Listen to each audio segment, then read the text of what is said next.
Hello there, welcome to episode 10 of the Knitter Next Door podcast. You are joining me, AngB, in my home, which is in Mansfield, in Nottinghamshire, which is in the UK. I live here with my husband, Richard, and our two sons, Ezra, who is 2, and Aidan, who is 13. We've got 2 naughty Bengal cats called Lily and Teddy even, and we have a rescued Staffy, Staffordshire Bull Terrier dog called Layla. Or Bernard, depending on various different factors that I probably don't need to get into with you now. So anyway, it is Monday the 18th of February, something like that, I think. Kids are on half term, so I've got both my boys with me today, which makes things a little bit easier for getting a podcast out. I wanted to say a warm welcome back to anybody who is a returning viewer to the show, and a huge welcome to anyone who's joining me for the first time today. This podcast is primarily about knitting, although I do get into other sort of fibercraft topics as well. So there's been crochet, spinning, hand spinning, and all sorts of other things. So anyway, here we go. So, firstly today I have a finished object, and Ezra is going to show you really well. So these are my vintage Fairy Light socks. So this is a pattern by Helen Stewart, Curious Handmade. This was a cast on that I made over Christmas, I think. Was it Boxing Day, maybe, that I cast these on? I had a advent calendar with yarn in it from Sweet Skein of Mine, which is a dyer called Amanda out of New Brunswick in Canada. This was the Christmas Day skein of yarn, and it is the colourway Winter Wonderland, and I think it is absolutely beautiful. We've actually got the benefit of some nice daylight at the moment, so you're getting hopefully a reasonable approximation of the accurate colour. Certainly it's looking that way on my screen. But yeah, you've got all different little flashes, really delicate speckles, little neons and pastels and all sorts of different colours all the way through. So I'm really, really very, very pleased with how these turned out. I talked about the pattern in my last episode, but just to say again, for anyone who's not followed a Curious Handmade pattern before, this was the first one I'd ever tried.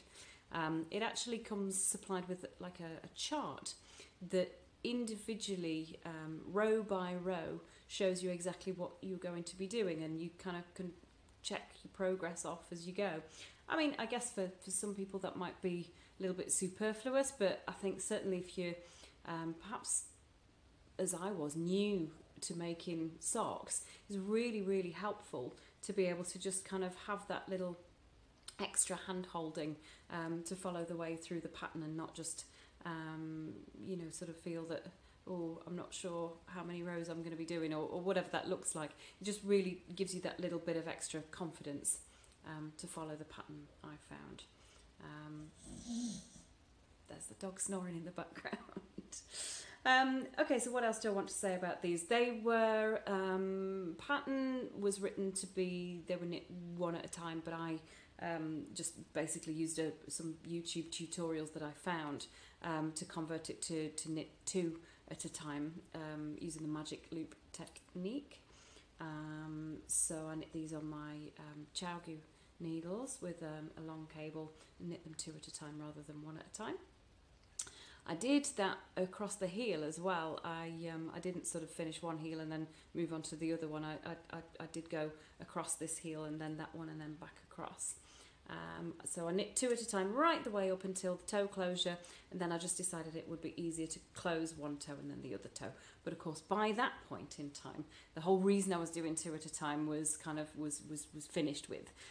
My fear was that if I tried to do one and then the other one, I'd end up with different gauge, or possibly even just not bothering to finish the project at all, because I can be a bit distracted by other shiny things at times. So yeah, it was my fail-safe really, to make sure that I got a pair of matching finished socks.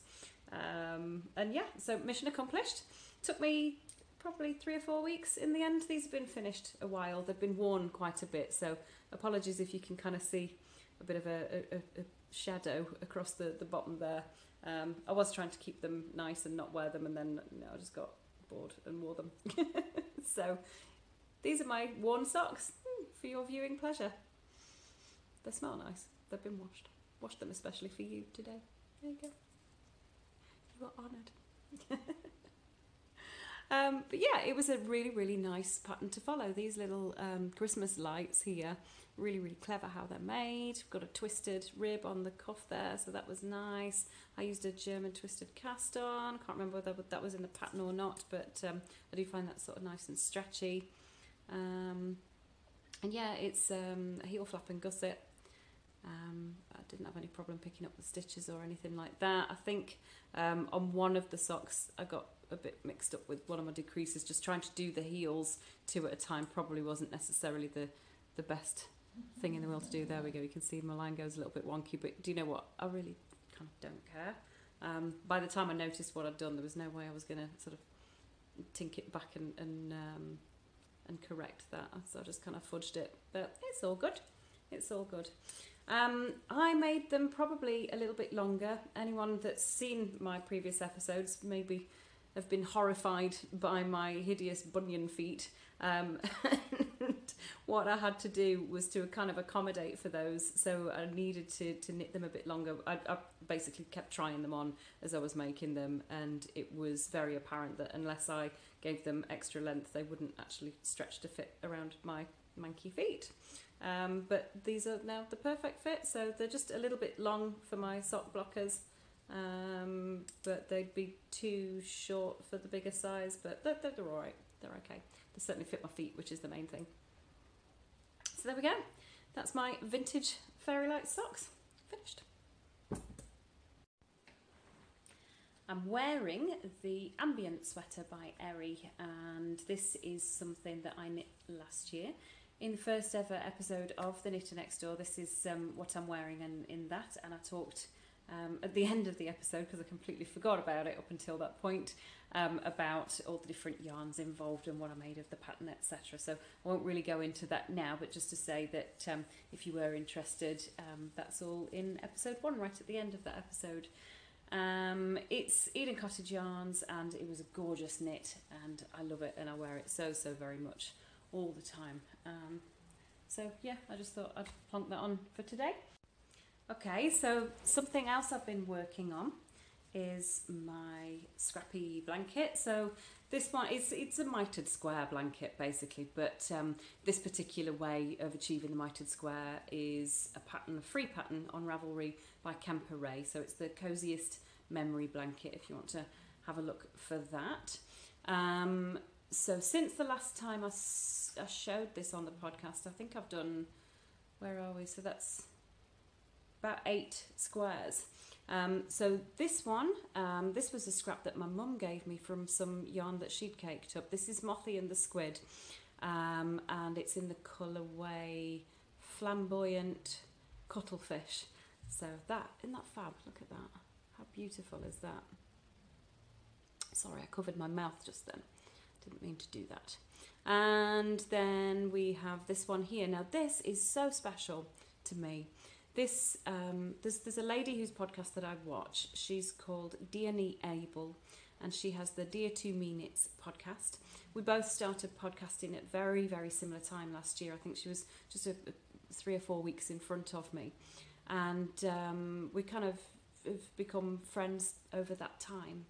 And she really liked one of the projects that I knit last year. It's called Tenure, and I had some yarn of the same variety spare in my stash, and I asked her if she wanted to choose a skein that she liked, and she did, and so I sent it to her, and long story short, she completely unnecessarily, I have to say, decided to send me some of her own yarn in return.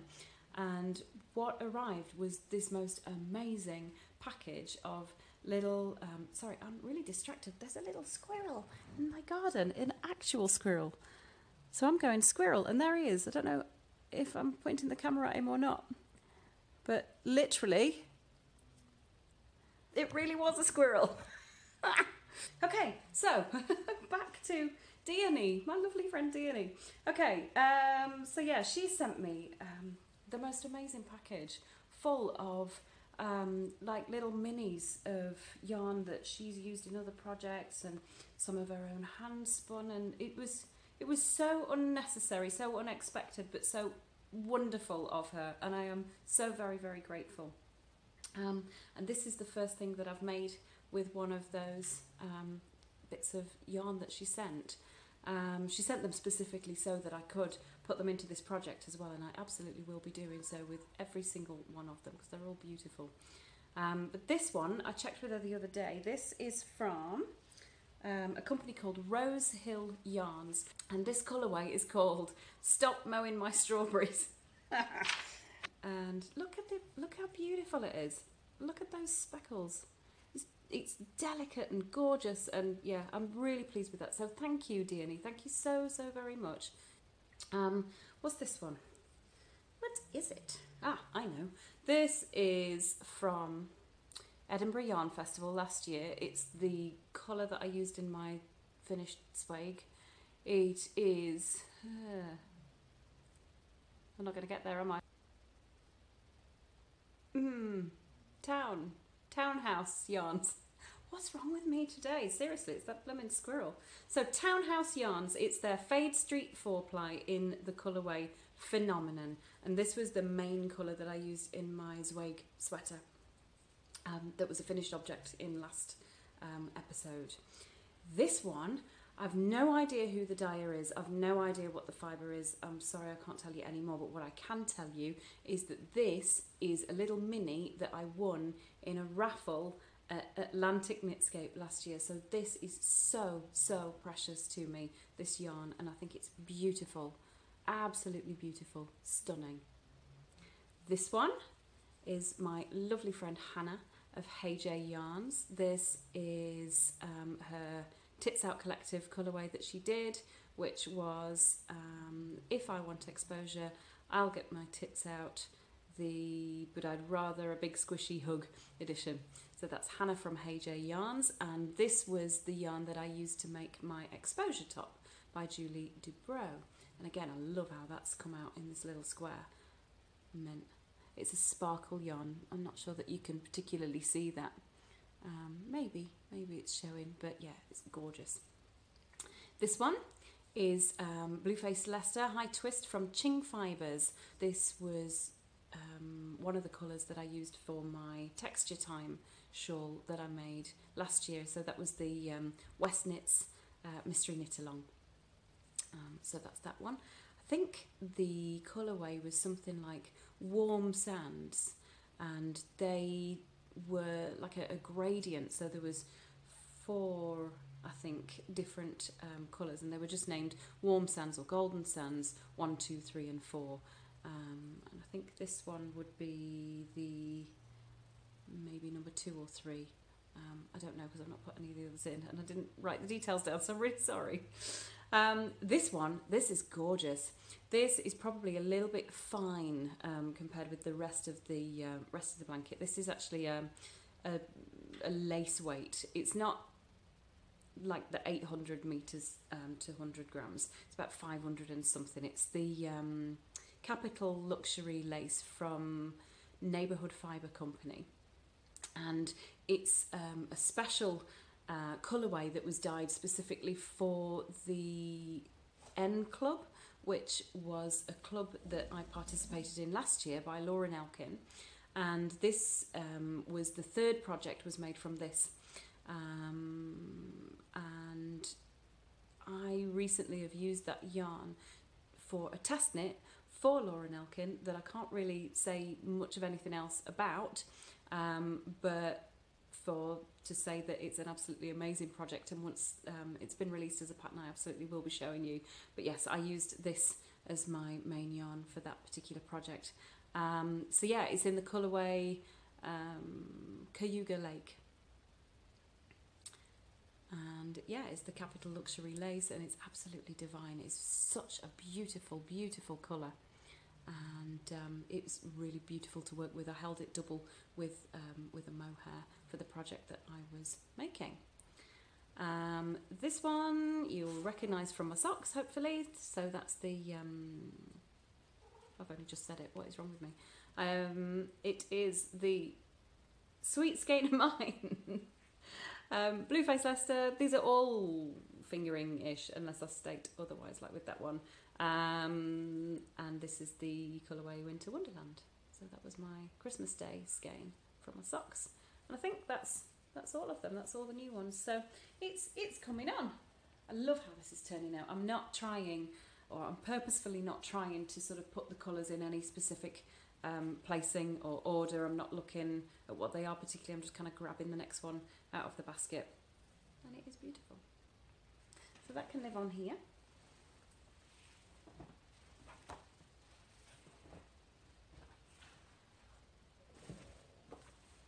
And we'll move on. So then moving into works in progress. I've got several things on the needles at the moment. The first one I wanted to show you is my Sweet Vicious. So that's a pattern by Stephanie Earp. So this is something that I saw on Instagram, and I was really taken by this sort of striking stitch pattern on here.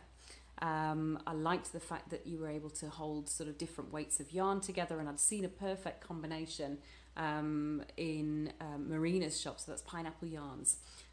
So yeah, that's what I've been working on, or one of the things, and here it is. So I'm part way through a round at the moment, but I have done the majority of the body. I've just started kind of increasing for the bust, and I've separated under the armholes. So this is the front and this is the back. Looks very, very similar, just not quite as high up on the back because I've started working the back and front separately. So back to the front again, here you go. I'll give you a sort of bit more of a close-up view. The yarn in the foreground is a sparkle yarn. What I'm going to do is I'm going to get the ball bands so I can tell you exactly what they are. So in the foreground it is this one. So these are both Pineapple Yarns. So this is Marina, she's in Indiana. And so it's the Gold Nanny Twist in the colourway Spiced Rum. I'll put all the details in the description bar for you so you can see that. The mohair, it's a lace weight. She calls it her Noe Kid Silk Lace Base, and this is in the colourway Sip Sip Knit. So that's the details for that. So yeah, they're both from Pineapple Yarns. They're gorgeous, gorgeous to knit with.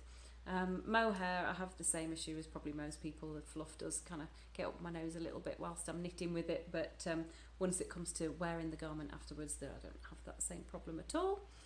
So I'm perfectly confident this is going to be lovely, lovely item to wear. I've modified the pattern very, very slightly. What the pattern calls for is an I-cord cast on. I think it will be an I-cord bind off around the neckline and the sleeves and stuff as well, which I won't change, but I preferred for this particular project just to have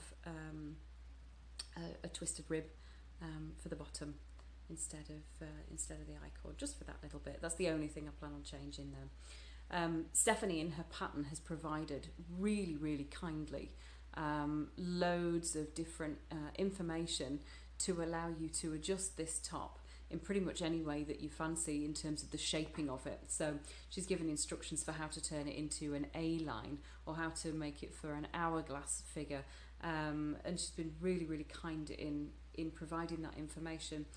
Personally, I think I'm happy just to knit it in the original shape. So I'm just knitting it fairly straight, bar for the standard bust increases that she's provided in the ordinary pattern.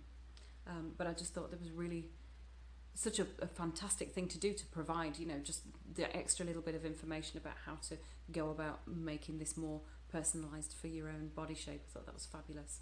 That background fabric being created by the mohair really is clinging onto those floats. So I think that's kind of the beauty of it, is you can have this sort of really quite sort of open pattern, but not be concerned that you're going to be catching it all the time on things whilst you're wearing it. So that's that. That's my my Sweet Vicious knit. Really, really pleased with it. Can't wait to finish it and wear it.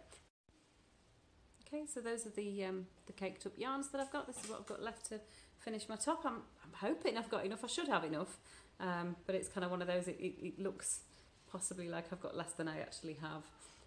Definitely I'll have enough of the spiced rum, but yeah, might be playing a tiny yarn chicken game with the mohair.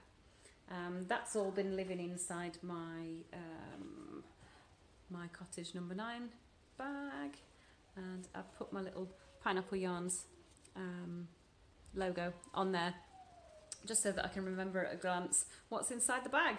That's something I've started doing actually, is just putting a pin on the bag that kind of tells me what's inside it, so I've not got to keep opening and stuff, because I'm really rubbish at remembering what I've got going.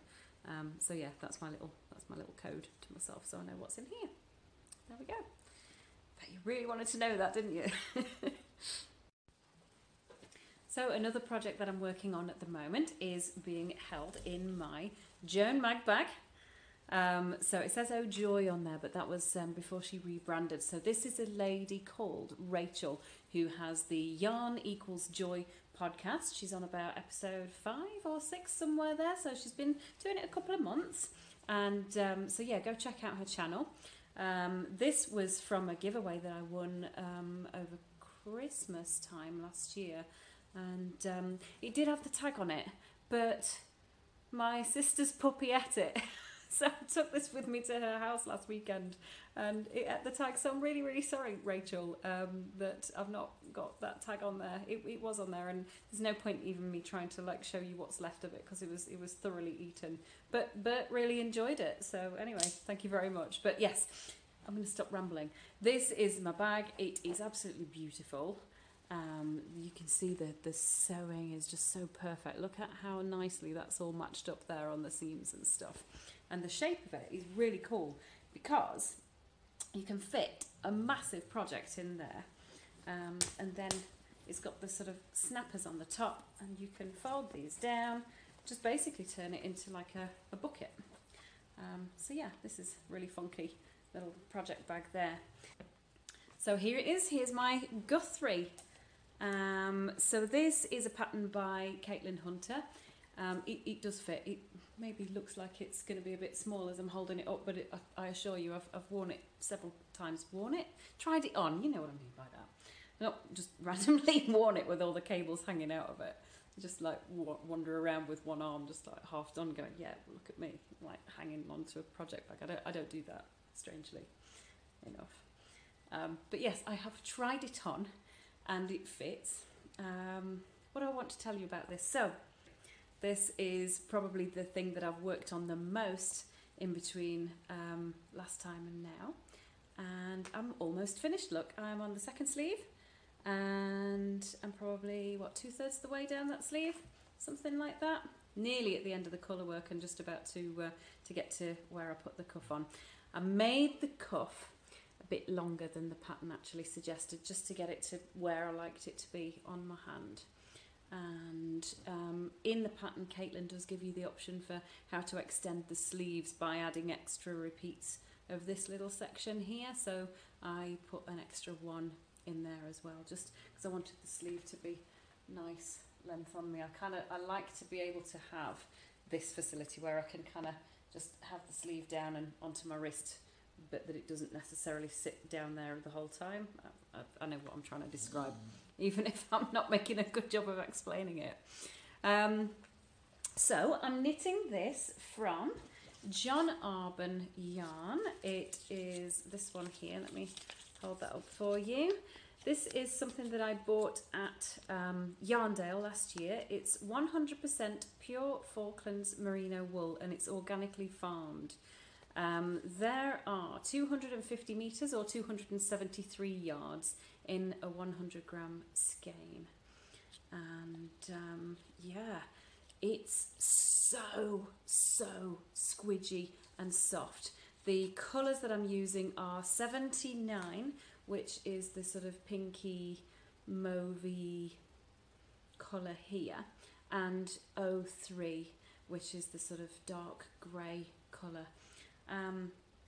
The way that the John Arbon range works, certainly the knit by numbers, is that he's sort of got a specific set of colours, and then the shades work just in terms of shades within that particular colour. So it'll have like black and it'll go all the different shades right the way through to a really sort of light grey, and then it'll have like a deep red that will go right the way up to sort of a really sort of light pink, and so on and so forth through the different colours. And yeah, so it's knit by numbers rather than paint by numbers, you know. I love the way the ribbing works in this pattern. It's not just a straight sort of knit 2 purl 2 rib. It's actually got like a cabled pattern in it, so that is so interesting to do. Yeah, I just think it produces such a different effect, and yeah, rather than just, you know, straight knit 2 purl 2. So that's lovely. This neckline here, as I said before, it probably does look like it's quite tight. It shouldn't be quite as close fitting as it is. Basically, there's an issue with my gauge. I used the needle size as prescribed in the pattern without doing a swatch, which is sort of standard AngB behaviour, really. I decided what I would do was just kind of do it and then measure it as I went along, and yeah, I was a little bit small. However, it fit over my head fine, and for me, I don't mind a high neckline at all anyway. So all I did was, when I got to the end of that bit there, I switched up a needle size, and yeah, I think you can probably see a little bit, but certainly once it's on, you can't tell, and I don't care. It's as simple as that. So I did basically a giant on the needles swatch, and it was a little bit small, and I switched up, and it'll be fine, and it'll all block. Anyway, and there's plenty of give in it. When I do my colour work, and by no means am I even remotely approaching expert level, this is something I've done, you know, probably 3 or 4 projects using a technique of ever. But when I do colour work, I use a tip that I found from Skein when I very first ever started watching podcasts, and that was she calls it blocking on the needles. So as you're going round, and you're going to knit a stitch and carry a float at the back, she basically suggests that you stretch your stitches out as far as you possibly can before you carry the yarn over, and it basically makes it feel like you're making really massive, long, saggy, baggy floats, and like they're going to be awfully too loose. But what happens is, as you work, they sort of naturally just sort of sit at a nice place, and there's no puckering, and there's no tightness about the fabric that's created. This hasn't been blocked. I've not done any blocking at all, and I think it's sitting really nicely, and any sort of vague impression of a slight puckering will definitely block out, and so that's just as it is on the needles. What I'll do is I'll just show you inside so you can see my floats, and maybe whilst I was first knitting them they might have looked a bit baggy, but as you can see now they look pretty perfect. And so that all I've done is I've just done, as I say, what Skein calls blocking on the needles. So you literally just pull those stitches right out as far as they will go and carry across that with your float. And yeah, this is the effect that's produced. So I'm really pleased with it, really happy with it. And yeah, hashtag winning. Awesome. So there we go. So the sun is determined to do really peculiar things today. I'm trying to sort of counter it with blinds and things, but essentially it's streaming in through the windows and directly at me, so just going to have to deal with the weird changes in light as we're going through. What I was saying was that I've left the body of this pullover actually on the cable. I didn't cast off when I got there. I left the yarn still attached. What I wasn't sure of was how much yarn I was going to have left over, and as to whether I might need to use some of that ball of yarn to help with the sleeves. As it was, I've got plenty left over to finish that second sleeve, absolutely plenty. So what I'm probably going to be able to do is to extend this down sort of quite significantly. I think I want to give it maybe an extra inch to 2 inches on the bottom there, just to make it a nice long length. As it is, I could have cast off there and been happy with it, but I think I'll be even happier with it once I'm able to extend that down a little bit. So yeah, by the next time I see you, this will definitely be finished. I could have finished it ready for today, but I decided I'd keep it on the needles just so that I could kind of show it you as a work in progress. That way it lends a little bit more authenticity to the podcast, I guess, you know, rather than me just like, oh, and look what I knitted. Could have bought it. Who knows? Okay. So next time you see it, this will be finished.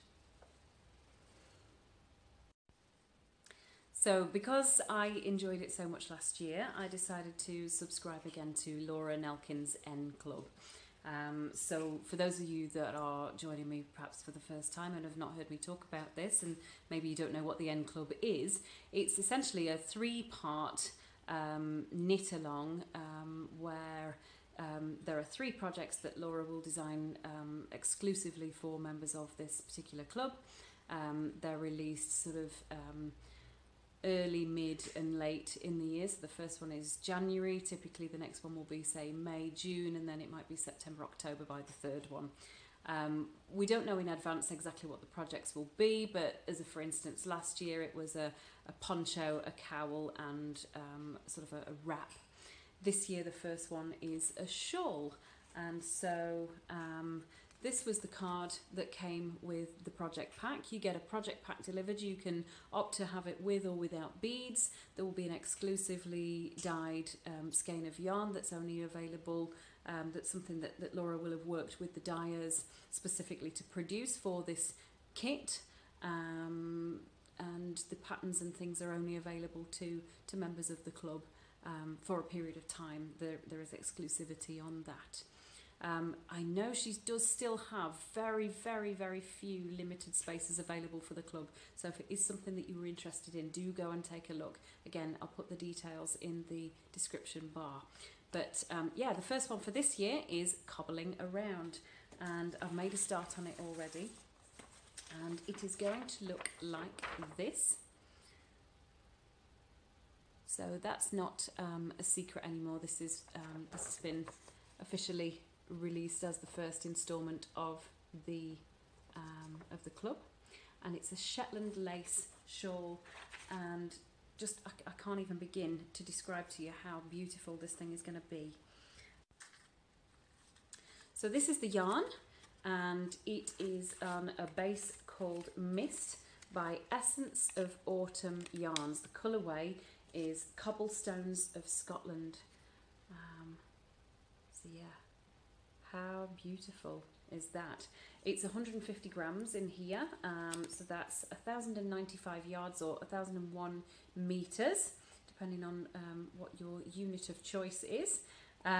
You would get somewhere ranging 33 to 40 stitches to the 4 inches using a 1.5 to a 2.25 millimeter needle. So that's that.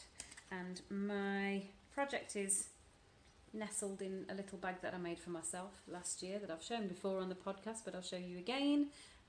This was a pattern that I bought on Etsy from a company called Indigo Bird Designs. The pin is from last year's N Club, just to remind me what I've put inside. There we go, there's my little theme. And yeah, let me show you where I've got to.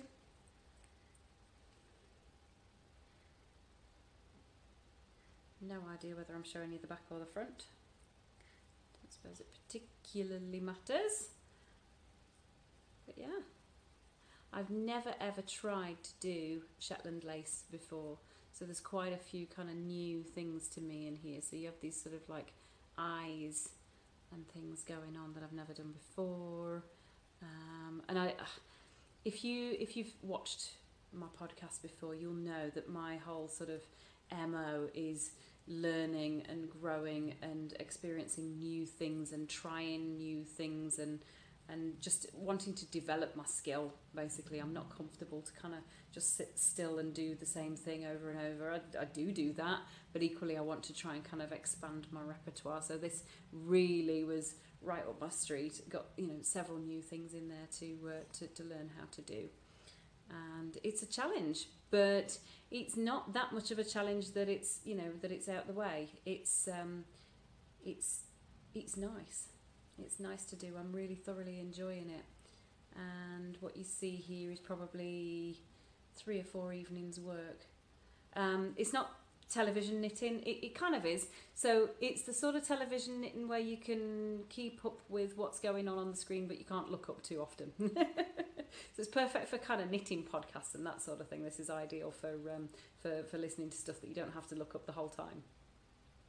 And yeah, I'm really enjoying it. So I'm fascinated to see how this will grow. The construction of this particular shawl is really interesting. It's kind of modular. It's done. There's a central pattern or central panel, and then you pick up stitches along one edge and do something else, and then pick up stitches along another edge and do something. And you go right the way round, and then you add on a piece and another piece. And again, in true Laura Nelkin fashion, that lady is an absolute genius, and her patterns are all spectacular, and I do not regret for 1 second signing up to her club. There are some beautiful beads that she's chosen to go along with this design as well. You don't have to knit with the beads, but I've chosen, or I've opted to do so. So again, I'm looking forward to putting those on. But yeah, I think it's stunning. At the moment, obviously, it's not been blocked, so you're not getting the you know, the full effect of the pattern. But you can kind of see what's going to happen. Ignore this bit here. This is just some waste yarn, some very pretty waste yarn, but waste yarn nevertheless. That's not going to form part of the actual pattern itself. This is just a provisional cast on here. So yeah, that's where I've got to with that. I'll keep you appraised of my progress as I go along. So then, thank you very much to everybody who's reached out and got in touch. It's been really wonderful. I can't tell you how wonderful getting to know some of the people who've been watching the podcast. I've got so many new friends, some wonderful people that I've been in touch with. You know who you are, so hi. Mwah. And anybody else who wants to get in touch, just do it. Just don't be shy. Just send me a message. I don't bite at all. Well, I do a bit, but not to like people who watch my podcast. Just people that I live with. Anyway, my Instagram is AngB_79, and Ravelry I am AngB1979. You probably find that I'm not quite as responsive on Ravelry at the minute. I'm not in the habit of going and checking it that often. It can go like a week or two before I remember to go on there. So, but I will still reply. You know, if you're not on Instagram, and perhaps you don't want to put a comment on my video, do just inbox me on Ravelry. I will pick the message up and reply eventually. So just wanted to give you a little bit of feedback in terms of the questions that I asked last time. So one of them was, what's the most random thing you found in the bottom of your project bag? And just some of the responses were amazing. There was one particular person that said that they'd found a kitten in the bottom of the bag. One person said they found cat food, which I thought, yeah, okay, that's one up from my crumbs. But yeah, a kitten, and off of actual real life kitten in the bottom of a project bag. Apparently their Siamese had just had kittens, and without them knowing, this kitten had crawled into the bag, and it was found, thank goodness, by their friend whilst they were out knitting.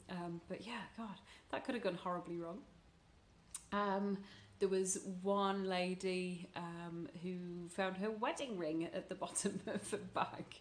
Hand warmer packets, wet lollipop sticks, all sorts of random stuff. So yeah, I'm glad it's not just me. Anyway, what is your funniest knitting story? That's something I'd like to know. I'm really curious. There's got to be some wacky, weird knitting related stories that you could tell. So just drop me a line and let me know.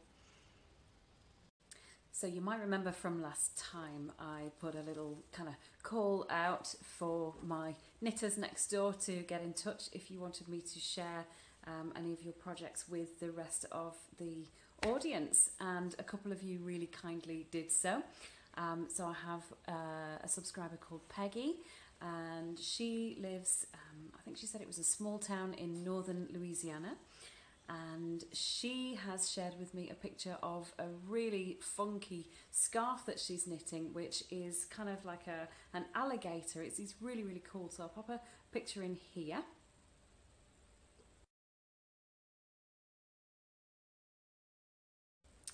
So that is a pattern by Morehouse Yarns, I believe it was. And yes, it's their alligator scarf. So yeah, that's really, really cool. And thank you so much for sending me your photo in. That's fantastic. And then also I have a couple of video clips for you from my lovely friend Emilia, who is a Portuguese Canadian living in Boston with her husband and her beautiful pussycat called Oliver. And yes, she's sent me a video clip of her sweater that she's just finished, which is the Chauncey sweater by Isabell Kraemer. So here's that.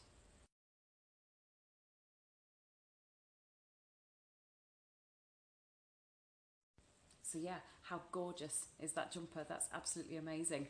The yarn is from Martushka Yarns, and it's merino singles, and the main colour is marvel, I do believe. It's finger and weight yarn as well.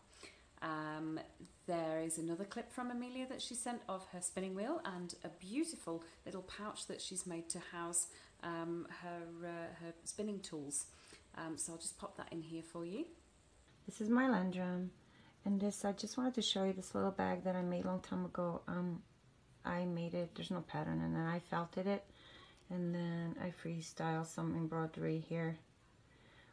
This is where I keep my hook, my oil, and a gauge thing to, and a beer opener, because you never know when you need a beer, right? Yeah, that goes in here. And again, how fantastic is that? So thank you so much, Amelia, for allowing me to share those clips with the audience. It's very much appreciated. So yeah, just a big thank you to everybody then for reaching out and sending your clips and your photographs and information for me to share with all the other people who are viewing the podcast. And if you fancy sharing your own work, then please do so. Get in touch with me, send me a picture, tell me what it is you're working on, or whatever you want to tell me, really. And I'll be more than happy to share that with the viewers of the podcast. Thank you very much. Okay then, so you may or may not have seen, but there has been a Kickstarter running for a couple of weeks now, and that is to crowdfund a new card game called Knitting the Card Game, which I thought was very topical and something I would like to chat to you about. So it's a card game that's been devised by someone called Lacey, who's in Ohio. And I heard about it via Instagram. It was Lavanya Patrickella that shared it. And it was while the original Kickstarter had just started, and they needed in pounds £9,282, and that needed to be raised by I think I've got written here the 11th of March, and they were fully funded in 8 hours. The last time I checked, which is a week ago now, so it's bound to have gone up massively since then. There were 585 people had backed it, and they were already at £23,395. So that is absolutely amazing, absolutely amazing. So yeah, I've ordered a copy, and I've got mine coming with some pin badges and things as well. And basically, apparently, I'm just kind of looking at the information that I wrote down here. It's a game for ages 10 and up, 2 to 4 players. It's going to take between 30 and 40 minutes to play a round. You've got sort of, you can cast on, and you can have works in progress and finished objects, and as far as I can see, you've got stuff like the blocking mats, and there are cards in there for sort of projects that people would recognise and designers that people would recognise and yarn that you would know of. So it's real life patterns and indie dyers and manufacturers, etc. And the other thing that looked really interesting is there's kind of a meta component to the game as well, whereby you kind of can earn extra points if you're working on, in real life, something that you're working on in the game, you know, so like if you've got the card for, I don't know, a sock mortician shawl or scarf, and you happen to be knitting on that particular pattern, you might get an extra boost to your points in the game, that sort of thing. So yeah, I think it just sounds like lots and lots of fun. So I think if you're into kind of board games and games in general and like your knitting, which seems like something you possibly might be into, seeing as you're sat here listening to me, go and check it out, go and have a look. So you can still pledge for how much longer? Until the 11th of March. So yeah, you've got a couple of weeks yet. So that's something fun to have a look at. Since the last time I saw you, I've been doing some more spinning, as you probably would imagine, based on what you saw last time, if you stuck around to watch. I think the last time I showed you some rollags that I'd been making, and I was in the middle of spinning those. Well, since then, I've actually created this finished skein of yarn. So this was from some hand blended rollags that I made on my blending board at Christmas, and yeah, I'm really pleased with my finished skein of yarn. These are just little ties that I put around it just to keep the skein neat. But yeah, wanted to show you that. It's worked out to be roughly sort of a sport weight, and I've got, I think, somewhere around about 80 or 90 grams or so of fibre there. So plenty to be able to make something nice with, or put this towards another project. So yeah, I'm quite keen to use this for something, but I've not decided exactly what yet. But yeah, I'm really pleased with that. I can really see now that I've got this one, sort of the progress that I've made through my spinning journey. It's definitely, it's getting better. I'm getting more able to sort of, you know, keep a consistent twist in the yarn and that sort of thing, and keep it to a consistent size. You know, there are still elements of thick and thin, and that's the beauty of hand spun anyway. You know, I wouldn't want it to be absolutely perfect, but equally, you know, it's a consistency where I think, you know, you could quite easily knit something and be very pleased with the result. So that's that one. I think, working on what was called a Riff, Raff, Batt from Spin Jones, which is sort of a collection of all the bits and pieces of fibre that she's got left at the end of a session of making other bats and things. And so I was in the middle of spinning that, and I've since which time turned it into this yarn. I have chain plied this, and it was the first time I'd had a proper go at chain plying. What I've not done with this yarn as yet is fully finished it, so it's not had its bath, and I've not snapped it or done anything to sort of, you know, finish the yarn off. Actually, it's sitting quite nicely for saying that it's not been properly relaxed yet. But yeah, so that's chain plying works like a 3-ply, but from 1 ply of yarn. So essentially what you do is you make like a crochet chain. How can I show you what I mean? So this is a single ply of yarn. So this is commercial spun yarn, but it's just 1 single ply. So if I wanted to turn this into a chain ply, essentially what you would do is you would make like a slip knot, like as if you were going to just start any knitting or crochet project, and then just pull through a loop.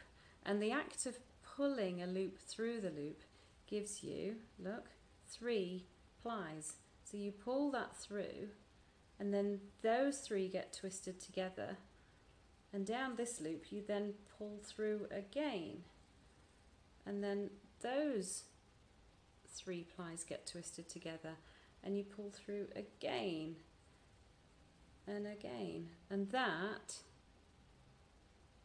makes a big chain. So it's called chain plying.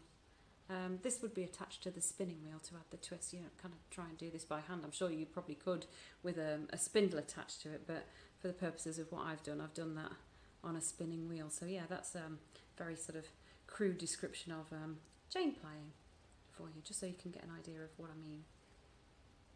So yeah, that's how I did this. The good thing about doing that is that you can kind of control where the colour changes are just by making the loops that you pull up longer or smaller. And you also can basically make, you know, a plied piece of yarn from one single ply, rather than having to try and split the fibre that you've got across several bobbins and then ply them all together after the fact. You can just make one bobbin of yarn and then ply it all on itself from there. So it's a really cool technique. I found it sort of slightly tricky to do, just kind of pulling up the loops whilst it's feeding onto the machine. What you really kind of need to do is just to slow down and take your time and not necessarily have the wheel spinning the whole time, or at least when you're new to it. I think that is probably the key. But for me, I get a bit giddy and my feet are doing things that I don't necessarily want them to do, and I'll have to really sort of be quite stern with myself to slow down and stop it. So there was a few times where I think I sort of snapped the plies a little bit. But do you know what? For a first proper try at chain plying, I think I did a reasonable job. And again, the yarn has come out sort of a sport weight, and there are I can't remember how many meters of it. I think it was about sort of 50 or 60 grams that I've got all together. So again, there's enough to do something with it. But yeah, really it was more the process that I was interested in than anything else. And yeah, the more plies that you have, the sort of more even the finished product seems to be. The problem being, you kind of, depending on what weight you want it to be at the end, you need to just sort of be aware that if you're going to have 3 plies, you might need to start off with it being really quite thin. So I spun this as fine as I could possibly muster with my newbie spinner hands. And yeah, it's come out to sort of my standard, which seems to be applied sport weight. So that's that one. I've got another project on the go. This one I am so very pleased with. There is a shop up in Scotland, a physical shop now, called Seely McWheely, and there's the logo. This was a Kickstarter that many of you, if you're on Instagram, may well be aware of, and it was successful, and so the shop now has its own premises and hopefully is doing really well.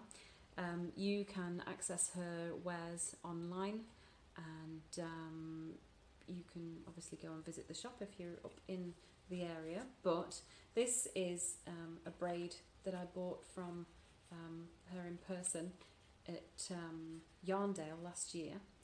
But I also bought another one here that I'm working on for my current spin. So it's called, I don't know how to pronounce this, it's in Gaelic, but it's Éireach, something like that, and it means spring. And yeah, aren't those colours just spring? Don't they just scream spring at you? How beautiful is that? I put a little poll on my Instagram stories and said, which one do I spin next, this one or this one? And actually there were more votes for this, so I do apologise, but Seely McWheely herself was in touch and said, spin that one, it's nearly spring. Spring's coming, I'm sick of winter, so spin that one. So, you know, what could I do? What could I do? I had to spin this one. So, here is what I have so far. And it is just stunning. Absolutely stunning. I was stripping the fibre along the length of the braid and then just spinning it as absolutely fine as I could physically muster.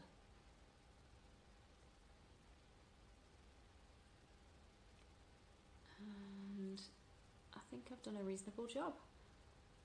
my plan is to spin half of the yarn onto this bobbin and then the other half onto another bobbin and do it as a 2-ply, and I think it should work out to fingering weight, so UK terminology 4-ply, although it'll be 2 plies. Bit confusing, but yeah, anyone in Britain will know what I'm talking about. So yeah, it'll be a 2-ply 4-ply when it's finished.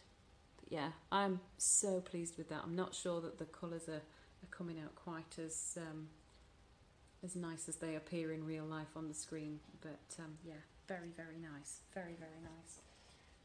So yeah, to work with the braid, all I've been doing, this is like this braid is essentially a crochet chain itself, and so I just sort of undid, you can see how this is going to pull out now, look, so like a crochet chain. I just undid half of the braid, and then I've been stripping it lengthwise like this, sort of stripping a piece off and then a piece off and a piece off, and just kind of not pre-drafting per se, but just kind of giving it a little bit of a breath. It's been sat in my stash for a little while, so it's got a little bit compacted, so I just wanted to, you know, kind of fluff it out a little bit before I tried to spin.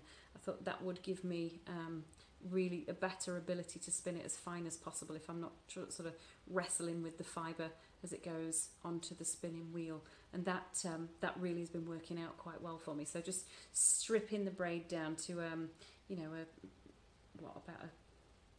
just under a finger diameter, and then just kind of pulling from that.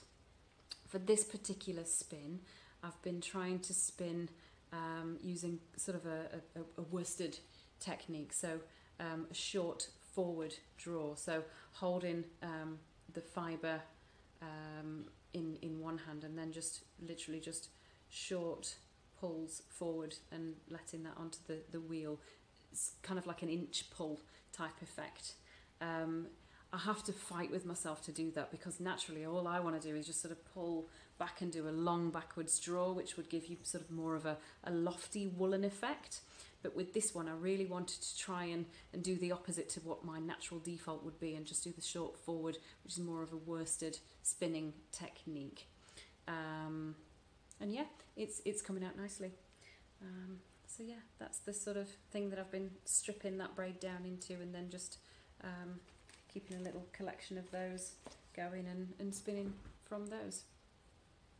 So this is what I've got left from the first half of that braid. So this needs to still go onto this bobbin, and then that will be 50 grams of fibre on there, and there's 50 left here. So yes, very, very excited to carry on with that. And there's the tag.